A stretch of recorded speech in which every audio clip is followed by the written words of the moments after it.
October 25th, 1994. A South Carolina lake looks peaceful, but tonight it will become the setting for a lie that would grip a nation. When Susan Smith reported her red Mazda car stolen with her two young sons still inside, her tears seemed real, her fear palpable. But by the end of her story, the truth would wash over the world like the cold waters of John D. Long Lake, and there'd be no turning back. Hello guys, welcome to my channel where interesting stories of true crimes, mysteries, and cold cases are told. Don't forget to like this video, subscribe, share it with your friends, and drop your thoughts in the comment section below. Her life didn't start in that lake.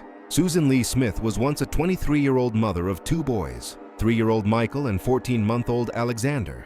Friends described her as devoted, her life anchored by motherhood, until everything began to unravel. But love has its own dangerous current. Susan had separated from her husband, David, and plunged into a romance with a man who didn't want children. When that relationship fell apart, Susan's heartbreak didn't shrink. It mutated into desperation.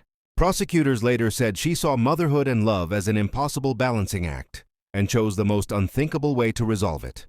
The nation believed her. For 9 days, news stations carried her tearful pleas for help. She gave names, descriptions, even that chilling detail that a stranger had carjacked her beloved boys. Volunteers searched, police combed the roads, and strangers prayed alongside a grieving mother. Then the lid blew off the story. Investigators found flaws in her claims, inconsistencies around traffic lights, the implausibility of a carjacker letting her go but keeping the children, and no trace of the imaginary assailant. Her tearful TV pleas became a national unraveling.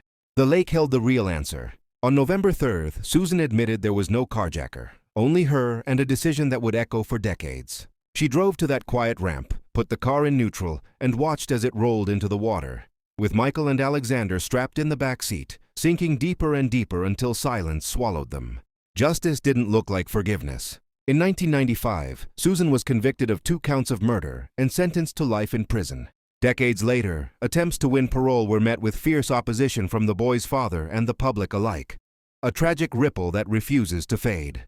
If you enjoyed this story, don't forget to like, subscribe, share it with your friends, and tell us what you think in the comments below.